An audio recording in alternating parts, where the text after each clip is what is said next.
For the last 7 decades, television has been a medium that has provided a variety of entertainment for many different types of people. There was something for everyone, whether it be sports, game shows, the news, movies, or episodic stories. These episodic stories came in the form of many genres, including the sitcom, westerns, police shows, spy shows, etc. One genre of television started to emerge in the 1960s, science fiction, with writer Gene Roddenberry more notably developing a utopian future where mankind has managed to solve its core problems and move on to the stars. A wagon train of the stars, if you will. This show that Gene Roddenberry developed ended up becoming Star Trek, a phenomenon that managed to reach viewers old and young by showcasing adults working in space, encountering cool aliens, dangerous phenomena, and helping others with their problems. The original show was canceled after 3 seasons, but fans kept it alive with conventions and get-togethers to the point where it was revived as a movie series, continuing the original story with the original characters, and then a series of spin-off television shows under the stewardship of Rick Berman, following humanity a century later and the further progression of humanity into the 24th century. 2005 happened, and that was the end of the Rick Berman era of Star Trek with the cancellation of Star Trek Enterprise after its 4th season. Hence, there was a drought in Star Trek television content for over a decade as a result, and the brand under the J.J. Abrams production company Bad Robot turned it into a dumbed-down action-adventure dystopian high-budget film vehicle instead of what the original creator intended for Trek to be. A thoughtful, compelling, nonpartisan story about humanity coming together and moving forward. There are a lot of celebrities who are huge Trek fans, including Tom Hanks, Ben Stiller, Ted Danson, and a young voice actor, writer, and producer who is probably the biggest fan of them all. Naturally, I am talking about Seth Macfarlane, who is also a huge fan of The Twilight Zone as well. He was annoyed at the saturation of dystopian science fiction in the 21st century, and was interested in pitching a new traditional Star Trek show to CBS in 2015. They declined. After complaining about this to writer and colleague David Goodman, he wrote his own story titled Old Wounds and pitched it to Fox. Bringing Star Trek alum Brandon Braga and Andre Bormanis, as well as director Jon Favreau, this concept got ordered to a 12-episode season, and hence, The Orville was born, the true heir apparent to Star Trek, and an honor to its legacy. The universe of The Orville is equivalent to classic Star Trek. The setting is the 25th century, in the year of 2419. Mankind has managed to solve its problems and go out into the cosmos to learn about what's out there, from charting new sectors to contacting unique new worlds and, if possible, build potential relationships with various people and beings in the greater galaxy. Earth is home to the Planetary Union, made up of many different species from many different worlds, equivalent to a certain United Federation of Planets. Their goal is to maintain a peaceful coexistence with all the races in the cosmos while pursuing exploration and understanding of the greater Milky Way galaxy, which is mostly uncharted and unexplored. Unlike the quote-unquote Trek shows of today, the USS Orville, an exploratory class vessel, like the Enterprise before it in Star Trek, is the main character and setting of the show, showcased in the opening credits, and we are introduced to its crew. We start with Captain Ed Mercer, played by Seth Macfarlane, who is a competent commander but is held back due to many personal problems in his life. We also meet his ex-wife, Commander Kelly Grayson, played by Adrienne Palicki, whom Ed came home one day, a year before the show starts, to find in bed with a blue Retepsian, an alien who has a strange way of showcasing a sexual climax. This little event launched the series forward, and now Ed and Kelly, with all this awkwardness, will now need to serve together and put aside their past to not only move themselves forward, but the rest of humanity as well. We also meet Lieutenant Commander Bortus, played by Peter Macon, the ship's second officer, and a Moclan from the planet Moklis, a member of the Planetary Union, with very different values, including housing an all-male society, laying eggs, and all the comedic alien moments that are borderline absurd to us humans. Next is Lieutenant Gordon Malloy, played by Scott Grimes. He is the ship's pilot and friend of Captain Mercer's, who despite his juvenile sense of humor and an accident that got him grounded, he is directly recruited by Ed to be the helmsman for the Orville.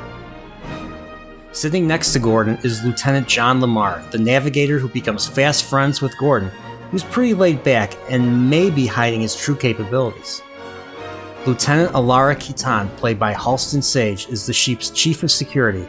She is a Selayan and is capable of great physical strength and endurance due to her home planet's high gravitational pull. And she is the youngest department head on the ship and next in command after Bortus. Dr. Claire Finn, played by Penny Johnson-Gerald, is the ship's chief medical officer and the most seasoned of all the senior officers, and felt she was needed the most on the Orville. The last of the main characters to be introduced is Isaac, an artificial life form from the planet Kaylon, serving as science officer. Much of Isaac's race and Kaylon itself are unknown to the Planetary Union, and Isaac's mission is to evaluate the Planetary Union to determine if they will join the Union or perhaps other reasons.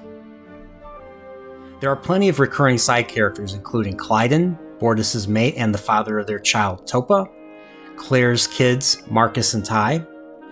We also have Yaphet, a gelatin engineer who was voiced by the late great Norm Macdonald, Admiral Halsey, Ed Superior, and many others.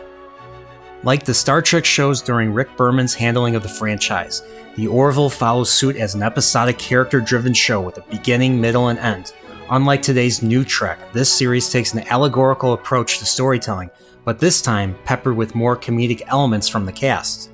Some episodes conclude, but sometimes they are open-ended, so we will get multiple arcs and storylines that span multiple seasons, including one about the deteriorating relations between the Planetary Union and one of its own members, the Mocklans, causing tension and conflict of the heart for Bortus's character, starting in episode 3 of the show, and the episode that got me hooked on it.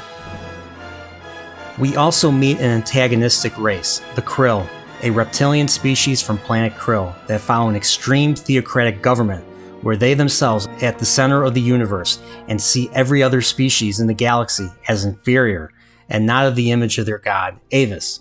So we will see plenty of hostilities between them and the Union throughout the show. A lot of the episodes are standalone where they follow Star Trek's tradition and explore strange new worlds and chart the cosmos, and there are also bottle episodes that are purely character-driven and usually build up to later episodes. The technology is very equivalent to Star Trek, including starships, shuttlecrafts. Instead of warp drive, you have quantum drive. Instead of the holodeck, you have the environmental simulator. You still have the replicators, and the classic transport technology from Star Trek is only in the more advanced races in the Orville's universe. One last comparison is that the uniforms, like in the Star Trek, showcase different colors to indicate the different departments on the ship, whether it's be blue for command, green medical, security, etc. The Orville, to me, is the true return of the Star Trek format that is currently missing in those shows on Paramount Plus that are calling themselves Star Trek, but are missing the core element that made Star Trek unique to other television, from the types of allegorical stories, the optimistic future, the stellar musical scores, and the likable characters we can get invested in. Keep your eyes peeled for many ideas that have been used in the classic Star Trek shows of yesteryear.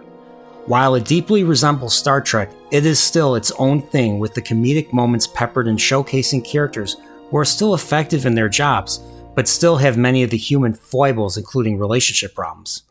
Despite all the comparisons I just listed, producer Brandon Braga called The Orville an anti-Star Trek show that rejects Gene Roddenberry's universe, which is a statement that makes sense, but given all that exclusive content that is calling itself Star Trek on Paramount Plus, I think The Orville is more an embrace of what Gene Roddenberry created, but with some minor twists and the greater concentration of comedy throughout the series. The characters are not quite the paragons of virtue of Star Trek, but they are relatable, likable, and you can get easily invested in their stories. If you are a fan of shows like the classic Twilight Zone, Star Trek The Next Generation, Star Trek Deep Space Nine, Star Trek Voyager, and even Star Trek Enterprise, you will like The Orville, since I think this series is the heir apparent to Star Trek and what that stuff calling itself Trek on Paramount Plus should have been doing in the first place. The philosophy of The Orville, as opposed to the new Trek shows, is to respect the sanctity of life, That was one of the distinctive qualities of Star Trek prior to Bad Robot and Secret Hideout abandoning that aspect. And I will leave with this quote Seth Macfarlane himself says about this to Forbes magazine. Gene Roddenberry's philosophy was always very meaningful to me when I was a kid. I always loved that the phasers were set on stun. That was something you only saw on that show. That there was actually an ethical code, that it wasn't about just shooting faceless bad guys. It was about respect for life.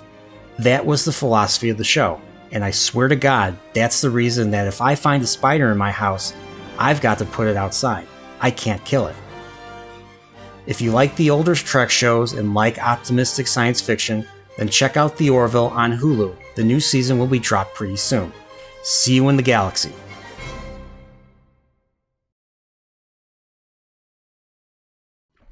Thank you for making it this far and watching my layman's guide to The Orville. If you agree or disagree with my takes, please tell me in the comments. My next layman's guide will cover the AMC follow-up to Breaking Bad. Is this show a prequel or a sequel to the acclaimed series? Can a show about two of the side characters from Breaking Bad stand on its own? Who is the person behind the Saul Goodman persona? Does the Albuquerque setting of this show warrant the return of many familiar characters from Breaking Bad? All this and more will be addressed in my layman's guide to Better Call Saul. Hit the like button and subscribe to get notified of more of my content. Saul good, man?